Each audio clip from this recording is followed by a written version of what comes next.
Hello and welcome to this Dawn Busters Taste Challenge. Hangouts on air is going away on August 1st.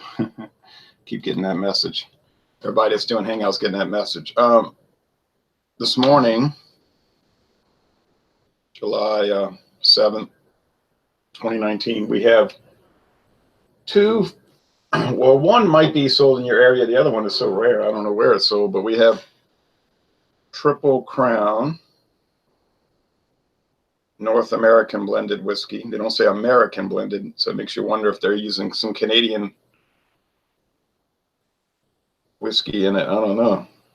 They're very cagey about, all they say is it's bottled in Missouri by Triple Crown Distilling. Yeah, well, really, that's McCormick. Introduced in 2013, 80 proof, blended 80 at an 80-20 ratio. The next one is King Square. I bought this not in Florida, but in Texas, although it's bottled in Auburndale, Florida by Caribbean distillers who mainly produce rum. Now, I think they have a rum distillery there on the site. The rest of it, I think, is just canning and bottling. They have canned whiskey,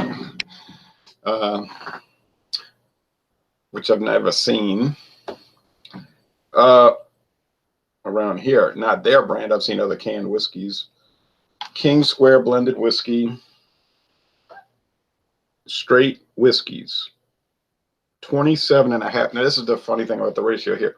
27.5% straight whiskeys and 72.5% grain neutral spirit. So it's strange that it's a 72.5, 27.5. That's almost never seen. It's almost always 80-20 or maybe occasionally 75-25. King Square Distillers Company, Auburndale, Florida. Well, there's no such company. It's Caribbean Distillers. They don't even list this on their website, all right? They do bottle a straight bourbon whiskey. Notice I didn't say they distilled it. I said they bottled it. So where is this where is the whiskey actually distilled and aged? I really don't know. Now,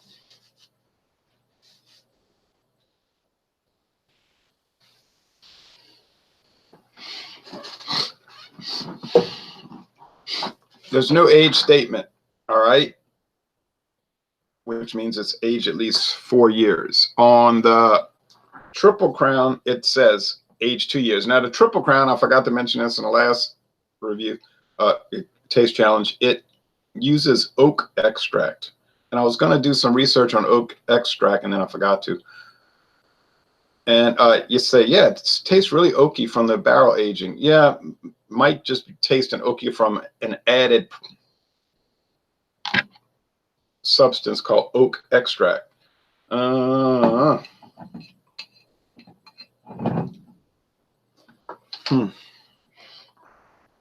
Triple Crown usually costs you about $22 a bottle, regular size. This half-size bottle was $3.99, very unusual price. All right, but we took advantage of it. I bought a bottle. My friend David bought a bottle. He said, it's not bad, which is his way of saying he liked it. You know, he didn't talk about how fabulous it was, but he thought it wasn't bad. I noticed he drank half the bottle. Now, he kind of runs a museum over there, so it might be 6 years later, and then he'll still have that half bottle. That kind of stuff drives me nuts when I see that. You know, it's his place, you know, so you can do what you want. But I say for my house, I can't stand it. I got to have it. I got to have these things emptied and dumped. You know, the bottle thrown out. I just don't like accumulation. About 10 years ago, I went to this house, and everything I looked at, I said, like, if it was a book, I said, am I going to read this book? No, I will never read it. I threw it away. I could have given it away. Nobody would want it. Believe me. Any item I went through, am I going to ever use this? No. Trash. I'm going to do that again pretty soon, I think. It won't be as much. Now, you say, what about those comic books? Well, I actually use those. I look at them. I change them out, put them on the wall. I read every one of them, so I actually do use them, if you want to call it use. Enjoy them. Now, look at the appearance. I've got to be very careful because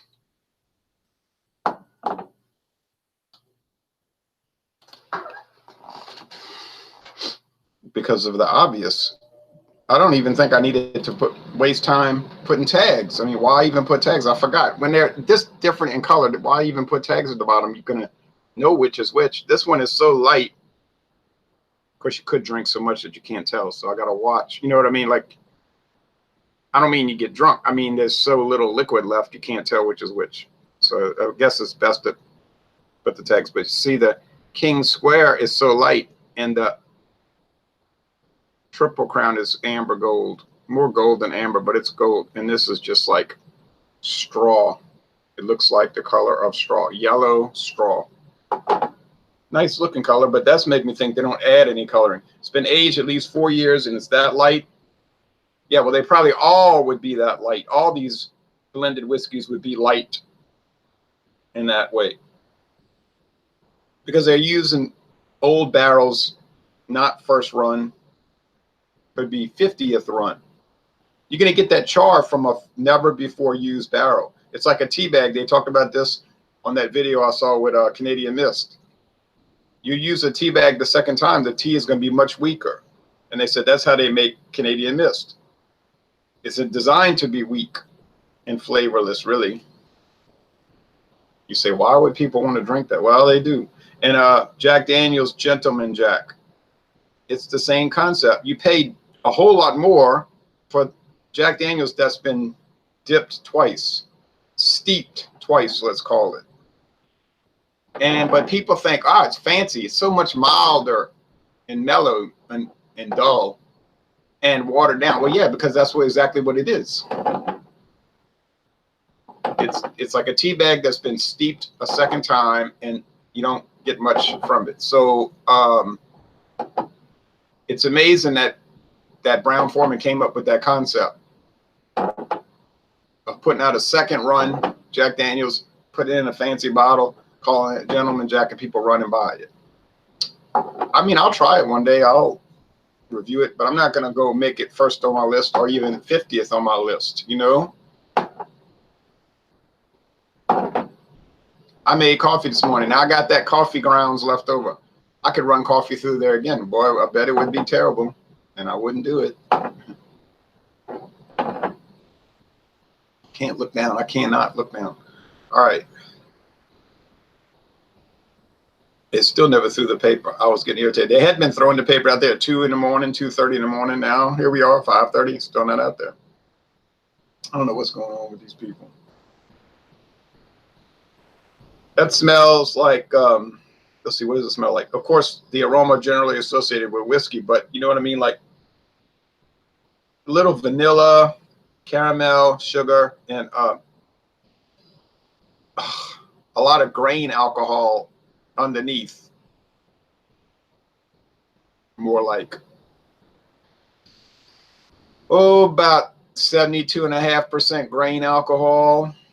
Moonshine, grain neutral spirits, corn distillate, grain whiskey, well, whatever you want to call it, it's the same stuff. Take corn, distill it, bring it down and distill it, and then you add water to get it to 80 proof. They told me that at the distillery, they just add water. Then they get it to 80 proof. There you go. Column still. And I asked them, I said, well, but they didn't use that still anymore. I said, well, do you buy your grain neutral spirits from Indiana, Midwest Grain Products? Barton, I'm talking about. Sazerac. She said, yeah. It's just probably cheaper. They produce so much bulk up there, Midwest Grain Products, that everybody's buying their bulk. Corn distillate. But they can make, like if you look at their website, they can make it to whatever configuration you want it. They offer all these different configurations, and you can take it and blend your own stuff.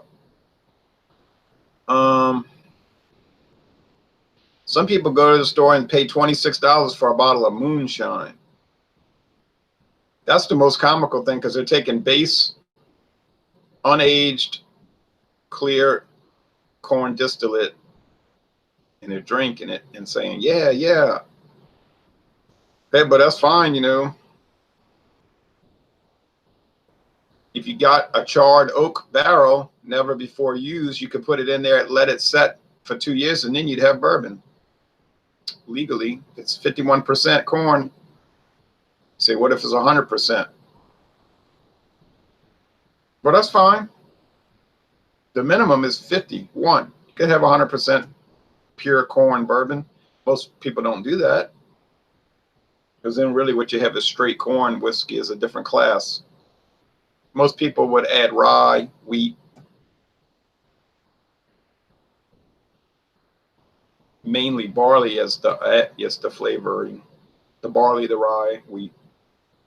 Then, you know, they got the wheated bourbon. It's the Weller, very heavily wheated. So that's the 20%.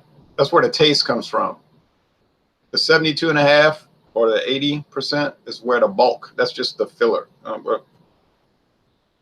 You might say these don't really have a whole lot of flavor. I know, but they ain't got a whole lot in them with flavor. They're American blended whiskeys, so legally they can add flavoring, like blending sherry, for instance, which is a wine. They can add coloring, caramel color, and they don't have to tell you. So it's not pure. It's concocted. It's a real whiskey, though. I didn't say it was real good. I didn't say it was real quality. I just say it was real. Because the beer he calls himself now the whiskey whisperer on some videos. I was talking to him off air, and he told me, I was asking about Seagram's VO or something. He said, well, that's not a true whiskey. Incorrect.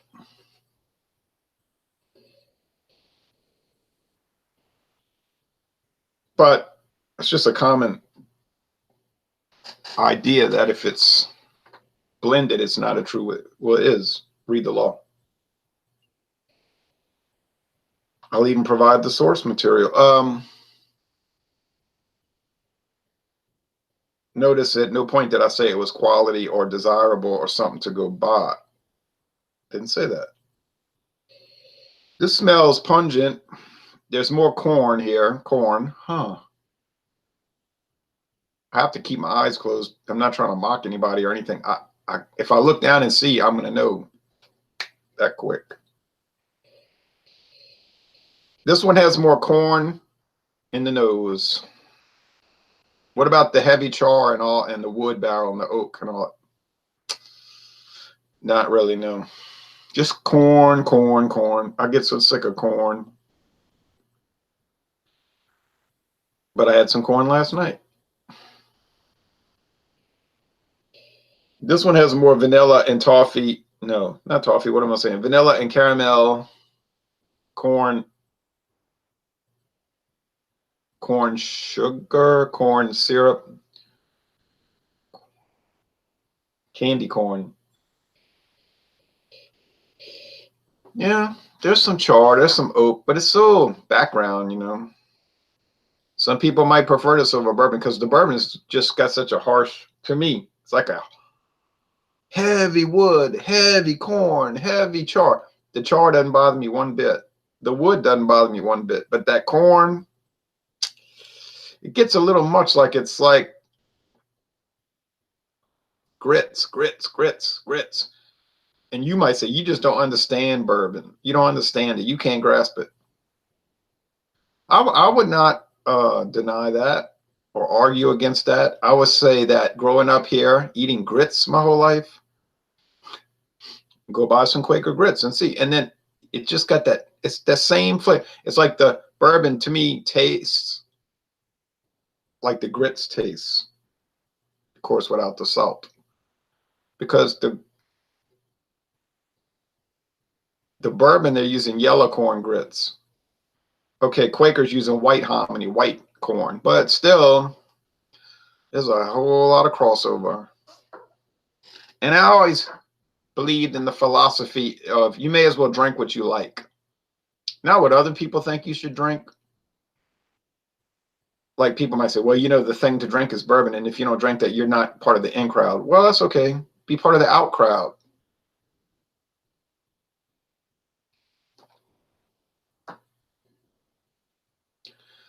In 1999, if you drank Pabst, you were part of the out crowd. Then it became hip. Now you're in the hip crowd. All you need now is a nose ring and some tats, and you're in.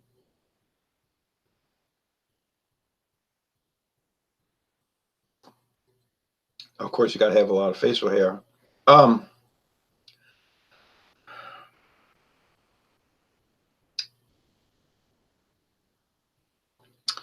Oh man, sweet corn.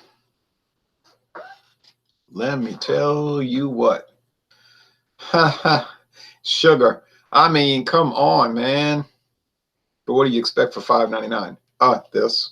Maybe it was $6.99 at Specs in Texas, but I'm pretty sure it was $5.99. That's why I bought it. I said, what is this oddball thing? King Square, I'm talking about. And I said, well, $5.99, I'll buy it. What's the worst that could happen? And I guess it could be like that. Well, it could be like that Ron Rio rum. Oh,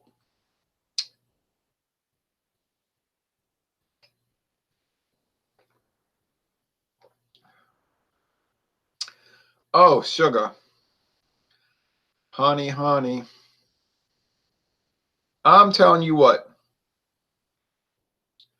Has nothing to do with what I ate for breakfast. I had 3 cups of coffee. The first one was sweetened with sugar. Cane sugar. I guess it's cane sugar. Yeah, cane sugar. Then I had some toast with mushrooms on it, sliced up, extra sharp cheddar cheese, slice it. I put it in a toaster, had it so melted, put some Louisiana style hot sauce and black pepper. Fine. That's not sweet, any of those items. But this stuff this morning is coming across like sugary sweet. Holy smoly.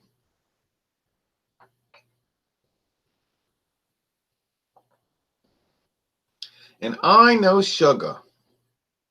Well, that one has some rye spice, which is making me think that it is more than likely the King Square, because the King Square is not only unusual in its aroma, flavor, and not to mention appearance, it does have a seemingly higher than it should have rye content. It's not like the Bellows Club whiskey, which is off-putting and almost, you could say, repulsive with the way they're doing the rye. It doesn't blend right. It's like, yikes. This one is pleasant enough, but it's strange, and I think that's King Square. Well, let's go over here.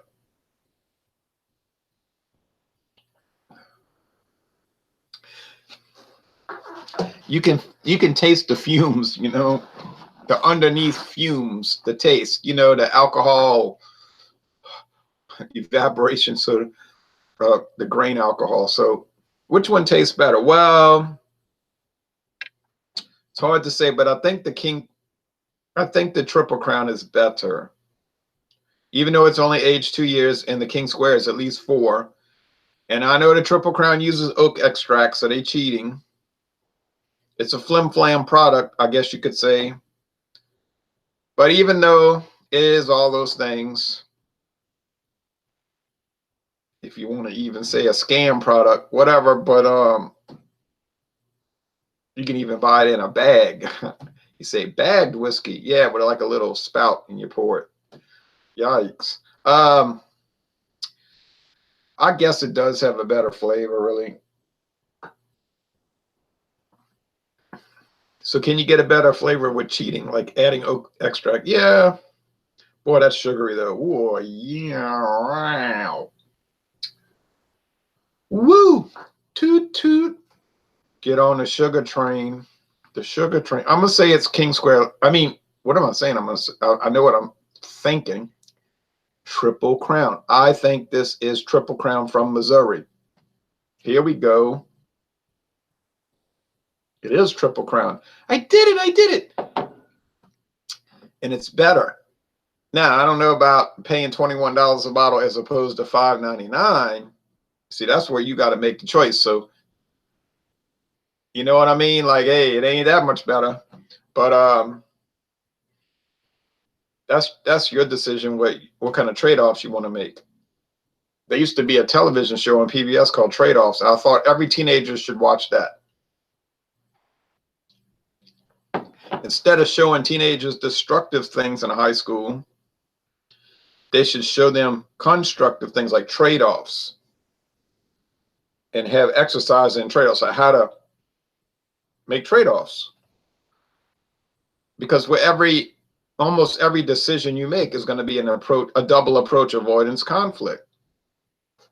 Meaning both sides are going to have good and bad. The approach, go to college. The approach, you get a degree. The avoidance, you got to do a lot of work. It's an irritation. It's very expensive, unless you get a scholarship, which you can do. That's the double approach. Now, don't go to college. What's the approach? We can go right to work. You don't have to do all the college work. What's the avoidance part? What's the bad side of it? Well, you don't get the education. You don't get the degree. So you might have a lower income in your career, unless you live in Louisiana, in which case you could work for ExxonMobil or Shell and make hundreds of thousands of dollars a year. And I know two people that do that don't even have a high school diploma. You say, no, you lie. No, I'm telling you the truth. I know one guy named Doug who dropped out of high school. He is a guy for Shell. He works for Shell offshore and in the office down. Well, he was in New Orleans. They moved it to Houston, so I don't know how he handles that. They used to have one Shell Square where their headquarters was here. He makes so much money, and he never even finished high school. Now, I'm not advising you to do that, but he did it. I know another guy named Dean. He wasn't graduating from no kind of high school. Grew up, he was from the projects in Marrero, and he is a big-time guy for ExxonMobil. He makes so much money, he doesn't even know what to do with all his money. And why did they do that? Why did they make so much money working for ExxonMobil and Shell? Well, because they had ability, you see. They would think of solutions to problems that other people wouldn't think of, that were educated. And so they actually, like this guy Dean, they actually made him a project manager. He got sent to Missouri. He got sent to, I don't know, somewhere across the world to work on these things. But chances are that wouldn't happen to you. But no, Louisiana is a place where your college degree may not really help you as far as income. A high school diploma, and then you go work at ExxonMobil or Shell or Marathon. They make so much money, you know. They all have brand new trucks. Like, I know somebody used to say that. She said, none of these guys are educated, you know, in what college, but they all have the most expensive Ford or Ram or Chevrolet or GMC truck. And they're making all kind of money because that's the petrochemical industry here. You know, so there's not much incentive for students to go to college, and they don't really here. You try to encourage it, but they don't want to go. Anyway, so I got it again. I never have gotten it wrong yet on Triple Crown. So Triple Crown is distinctive enough where I have not gotten it wrong. I haven't failed in one taste challenge with Triple Crown. Is that me? Is it that I've just become such an expert? No, I don't think so, because I've gotten it wrong with a lot of other stuff. I just think Triple Crown has something, and it could be that oak extract. I have to look into that. But there's something making it stand out. It is very sugary. It's strange. It is a strange item. But if you see it, I would say try it. Now, Master Urine, he says, "Hey Ron, how are you doing?" Well, I'm fine. You know, I'm doing fine. It's a little too hot. 98 degrees. That's hot. I don't know what that is in the metric system. America was supposed to adopt the metric system by 1980. When I was in high school, they started to really push it. But when I was in elementary school, and then it just flopped. Jimmy Carter was bad at promoting it because he used to kind of like irritate people more than encourage people. I used to listen to him on TV and say, "Oh, let's get behind the president." You know, I'm like 11 years old.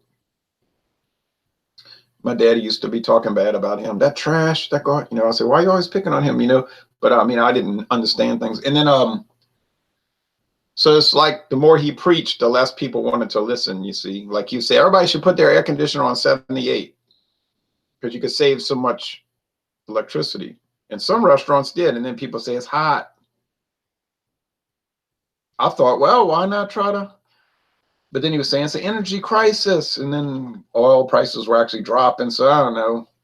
Jimmy Carter. Well, I don't want to start talking about Jimmy Carter, okay? And his, you say, he was just an old peanut farmer from Georgia, an outsider. Yeah, except that he was part of David Rockefeller's Trilateral Commission and was well juiced in to the establishment. And why you think he got to be president? You think it might have been Rockefeller oil money. But let's not get into all that, because those are so inconvenient to bring up those things. It's better to have the image of an outsider peanut farmer than a juiced in guy. Thanks for watching this video production. Triple Crown wins. Although King Square didn't do too bad, although it's still unusual. Thank you very much.